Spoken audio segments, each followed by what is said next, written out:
Assalamualaikum warahmatullahi wabarakatuh. Alhamdulillah wassalatu wassalamu ala Rasulillah la haula wala quwata illa billah.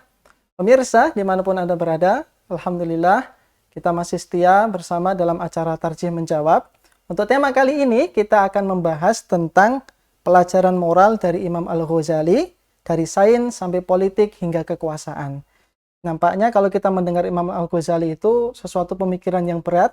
Namun pemirsa jangan berpikiran berat dulu, karena pada kesempatan kali ini yang hadir membersamai kita adalah seorang pakar dalam pemikiran. Beliau adalah Ustadz Muhammad Rafiq Muzakir, PhD. Beliau merupakan Sekretaris Majelis Tarjih dan Tajdid Pimpinan Pusat Muhammadiyah. Assalamualaikum Ustadz. Waalaikumsalam warahmatullahi wabarakatuh, Ustaz Wahid. Alhamdulillah. Bagaimana kabarnya Ustadz hari ini? Baik, Alhamdulillah. Terima kasih. Alhamdulillah. Ustadz, pembicaraan kita atau obrolan kita untuk kesempatan kali ini itu tentang Imam Al-Ghazali, Ustadz. Nah, kalau kita perhatikan Imam Al-Ghazali itu kan sudah lama meninggal ya, Ustadz ya. Beliau sudah lama wafat. Kemudian kita bicarakan pada kesempatan kali ini. Itu kira-kira masih relevan nggak, Ustadz, dengan kita yang saat ini, Ustadz? Ya, terima kasih Ustaz Wahid. Jadi pertanyaannya menarik dan cukup penting. Jadi benar bahwa Imam Al-Ghazali sudah hidup lebih dari 1 milenium yang lalu, sudah lebih dari 1000 tahun yang lalu, dan meninggalkan banyak legasi. Jadi orang sering menyebut bahwa Al-Ghazali itu salah satu dari towering figure gitu. Jadi nama besar dalam sejarah intelektual Islam. Tapi sebenarnya eh, sekalipun beliau punya nama besar, memori kita, ingatan kita tentang Al-Ghazali itu masih relatif sangat sedikit.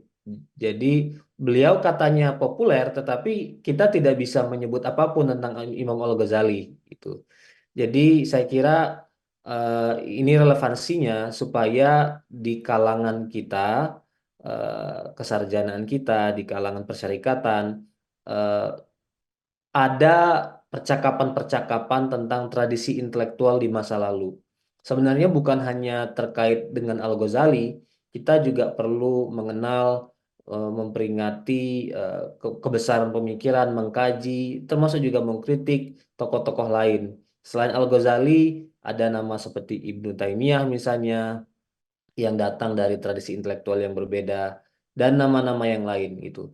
Nah, untuk Al-Ghazali sendiri, kenapa beliau relevan untuk kita kaji? Karena beliau ini sosok yang memancarkan cahaya dari banyak arah.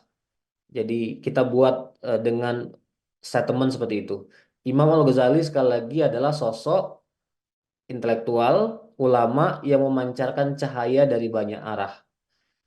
Dari segi keilmuan, beliau dianggap sebagai ilmuwan atau ulama yang multitalenta, polimet. Kemudian dalam hal spiritualitas atau kejiwaan, beliau bisa menjadi teladan kita untuk menghadapi tantangan zaman modern, di mana kita hidup dalam kepungan materialisme dan hedonisme. Kemudian juga dalam isu politik yang eh, juga masih terus menjadi tantangan umat Islam, baik internal maupun eksternal. Imam Al-Ghazali juga memberikan teladan untuk menghadapi dinamika politik. Jadi beliau hidup di zaman yang penuh dengan turbulensi. Nah, sikap Imam Al-Ghazali bisa menjadi salah satu sumber etika kita untuk mengambil tindakan, mengambil apa namanya, sikap perilaku pada pada hari ini. Saya kira itu jawaban dari saya mengenai mengapa Imam Al-Ghazali relevan untuk kita hari ini. Masya Allah. Sungguh memang luar biasa ya Imam Al-Ghazali itu tentang keilmuan beliau. Nah, ini Ustadz, sebelum kita berlanjut lagi atau membahas tentang Imam Al-Ghazali lebih jauh lagi, Ustadz, mungkin di antara peserta atau di antara pemirsa, Ustadz, itu ada yang belum kenal, Ustadz, tentang Imam Al-Ghazali. Dan bolehlah, Ustadz, kita spill sedikit tentang biografinya beliau, Ustadz. Ya, jadi Imam Al-Ghazali itu adalah orang Persia. Beliau lahir di Tus. Tus itu hari ini ada di negara Iran.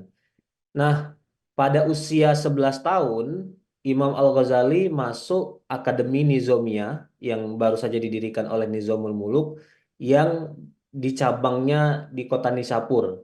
menjadi murid dari seorang imam besar juga dalam sejarah intelektual Islam, namanya Imam Al-Juwaini atau dikenal sebagai Imam Al-Haramain. Kemudian pada usia 23 tahun dicatat beliau menulis kitab beliau yang pertama namanya Al-Manhul, judulnya Al-Manhul. Kemudian pada usia 28 tahun, ini setelah Imam Al-Juwaini wafat, setelah guru beliau wafat, Imam Al-Ghazali pindah ke Isfahan, ibu kota dinasti Saljuk waktu itu, dan menemui Nizamul Muluk. Dan beliau menempuh karir sebagai intelektual yang berada di samping penguasa. Pada usia 34 tahun, Imam Al-Ghazali kemudian ditunjuk sebagai profesor di Universitas Nizamiyah, bukan yang di Nisapur, tapi yang di Baghdad.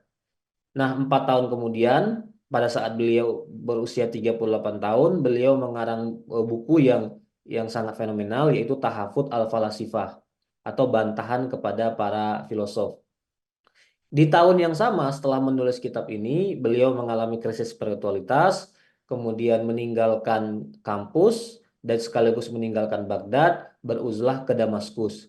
Berapa lama uzlahnya? Ada dua versi. Versi yang paling populer, versi muridnya namanya Abdul Ghafir Al-Farisi, itu selama 10 tahun, tapi ada juga versi yang kedua yang kurang populer dari murid beliau yang lain namanya Ibnul Arabi, uzlahnya selama 2 tahun. Jadi kalau kita mengikuti versi Ibnul Arabi, maka pada usia 40 tahun beliau kembali lagi ke Baghdad, kemudian kembali lagi mengajar di Nizamiyah yang cabang Nishapur pada saat usia 49 tahun atas permintaan wazir yang namanya Fakhrul Muluk. Dan pada usia 55 tahun beliau wafat. Wafatnya di tempat kelahiran beliau di kota Tus. 5 tahun sebelum wafat, usia 50 tahun, beliau menulis autobiografi yang terkenal yang kita tahu judulnya Al-Munqidh Minad Dolal. Nah, kira-kira itu kronologi singkat mengenai perjalanan hidup Imam Al-Ghazali. Oke, Masya Allah, luar biasa sekali perjalanan hidup beliau ya Ustadz. Saya jadi semakin semangat untuk menggali pemikiran-pemikiran beliau, dan juga tentunya pemirsa juga semangat untuk ini mendengarkan penjelasan antum tentang Imam Al-Ghazali. Namun kita harus jeda sebentar Ustadz ya. Pemirsa, Anda jangan beranjak kemana-mana, kita akan kembali setelah pesan-pesan berikut ini. Pemirsa, terima kasih Anda masih bersama kami. Kita lanjutkan perbincangan kita tentang Imam Al-Ghazali yang tadi cukup seru sekali bersama Ustadz Rafiq. Oke, baik Ustadz. Tadi sudah dijelaskan tentang biografi beliau dan memang Masya Allah sekali perjalanan beliau. Nah, beliau memang luas sekali keilmuannya. Kalau kita ambil pelajarannya nih Ustadz tentang keilmuan beliau, apa sih pelajaran yang bisa kita ambil untuk kita terapkan dalam kehidupan kita saat ini Ustadz?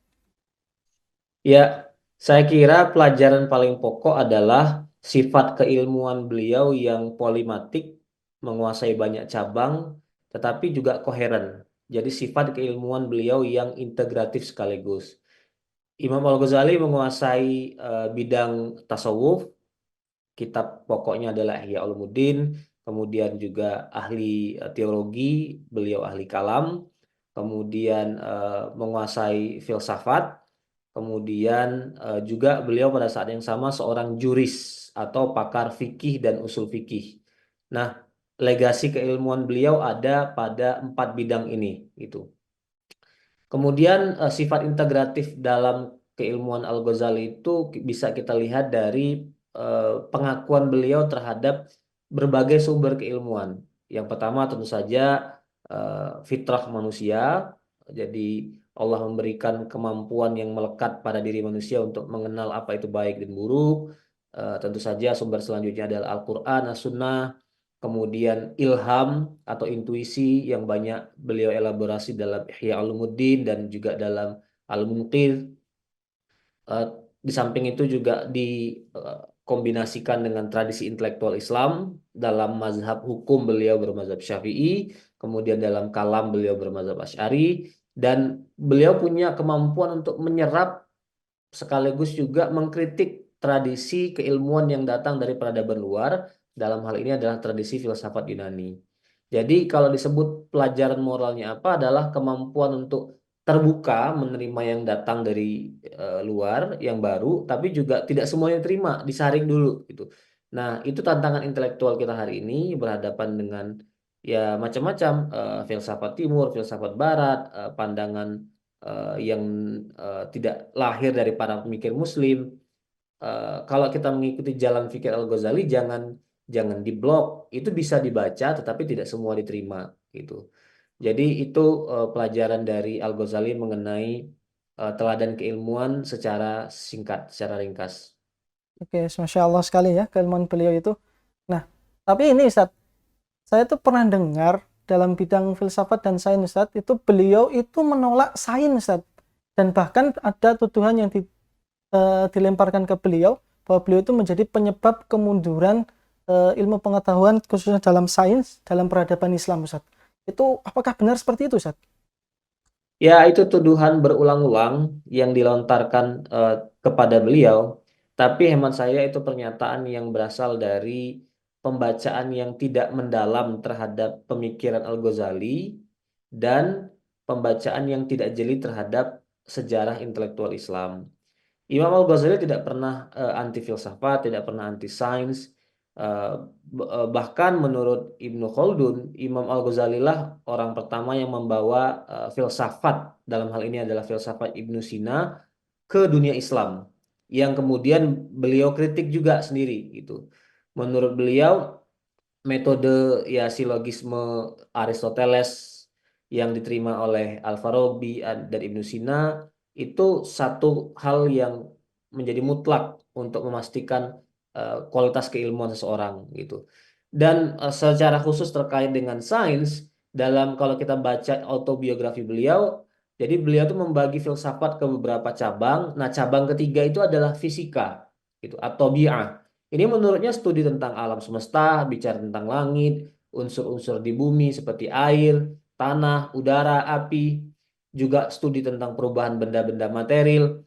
Menurut beliau, agama Islam tidak menolak ilmu fisika, kecuali dalam beberapa hal yang terkait dengan kausalitas. Jadi, memang keberatan beliau itu adalah hukum sebab akibat gitu.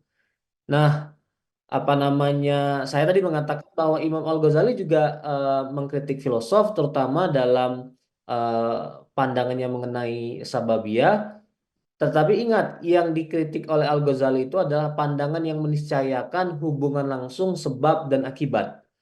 Menurut beliau sebab itu bisa berhubungan dengan akibat tetapi tidak bersifat pasti. Jadi yang ditolak itu adalah kepastianisme, itu bahasa saya gitu. Eh, Riset tentang ini banyak sekali, tapi ada seorang peneliti dari luar namanya Frank Grifel yang menyebut bahwa Imam Al-Ghazali tidak menolak sababiyah atau kausalitas ansih, tetapi kausalitas yang bersifat memastikan sehingga memotong peran Tuhan di dalamnya, gitu. Jadi Al-Ghazali ingin menyisakan peran eh, unsur atau campur tangan Tuhan dalam hukum fisika. Nah, itulah kira-kira gambaran dari mengenai pikiran Al-Ghazali mengenai sains. Mengenai nasib sains setelah Al-Ghazali, ya kita bisa melihat pasca Al-Ghazali masih ada Ar-Razi, masih ada dinasti Timuriyah, di mana sains itu tumbuh subur, tumbuh apa namanya berkembang dengan baik. Jadi suatu cara pandang yang simplistis kalau menisbahkan kemunduran sains kepada Imam Al-Ghazali. Begitu. Oke, baik, sangat luar biasa ya. Memang kalau orang yang tinggi ilmunya itu kadang-kadang banyak fitnah yang datang, namun itu ternyata terjawab sudah tadi dari Ustaz Rafiq bahwa itu adalah tuduhan karena pembacaan yang kurang menyeluruh gitu Ustaz G. Ya, Oke, baik Ustaz. Kita beranjak pada bidang politik dan kekuasaan nih Ustaz. Nah, bagaimana pendapat Imam Al-Ghazali tentang politik dan kekuasaan itu Ustaz? Tapi jangan dijawab sekarang Ustaz, karena kita harus jeda. Pemirsa, jangan kemana-mana, kita akan kembali setelah pesan-pesan berikut ini. Pemirsa setia Tarjih Menjawab dimanapun Anda berada, terima kasih masih bersama kami. Kita lanjutkan perbincangan kita bersama Ustaz Rafiq tentang Imam Al-Ghazali. Kita beranjak pada bidang politik dan kekuasaan Ustadz ini. Nah, bagaimana sih Ustadz Imam Al-Ghazali itu memandang politik dan kekuasaan Ustadz? ya, pertanyaannya menarik dan tampaknya relevan dengan situasi kita hari ini. Jadi, kalau kita membaca biografi Al-Ghazali, pada awalnya beliau ini berada dekat dengan penguasa. Tetapi kemudian beliau mengalami krisis spiritual dan memutuskan untuk uzlah, dan setelah mengalami periode uzlah, beliau menjaga jarak dari penguasa.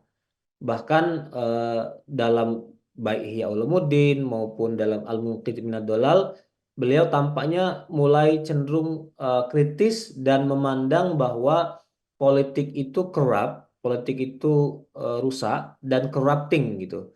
Itu bisa merusak orang yang masuk ke dalamnya.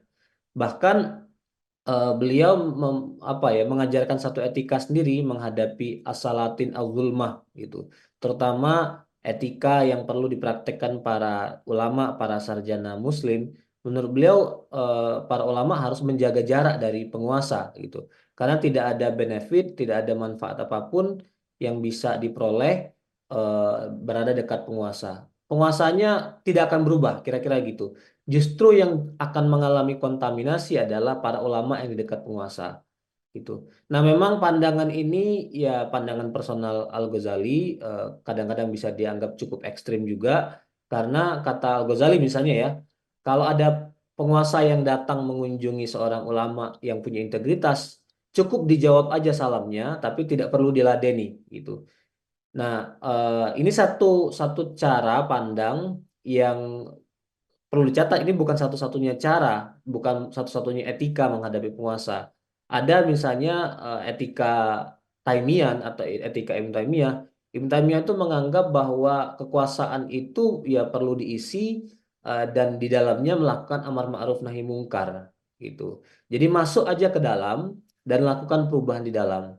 Walaupun itu kemudian kontras, Imam Ghazali pernah dekat dengan penguasa, tetapi sikapnya di kemudian hari terhadap penguasa hostile. Ibnu Taimiyah yang mendorong orang untuk tetap berada di kekuasaan, melakukan perbaikan dari dalam, padahal dalam sejarah hidup beliau, beliau pernah mengalami persekusi, gitu. Paling tidak kita punya dua sudut pandang ini dalam memahami politik dan dalam memahami kekuasaan. Kalau kita mau mengambil inspirasi dari tradisi intelektual Islam, gitu, Ustadz Wahid. Oke, baik Ustaz, sungguh luar biasa ya. Tidak ada kata selain Masya Allah lah kalau sudah membahas tentang Imam Al-Ghazali itu. Nah, eh, saya juga sering mendengar Ustaz bahwasanya beliau itu, maksudnya Imam Al-Ghazali itu, beliau itu pernah berkontroversi Ustaz. Pernah berkontroversi. eh, Mungkin bisa dijelaskan Ustaz, eh, gambaran atau bisa digambarkan sisi kontroversi beliau itu seperti apa dan bagaimana kita menyikapinya Ustaz?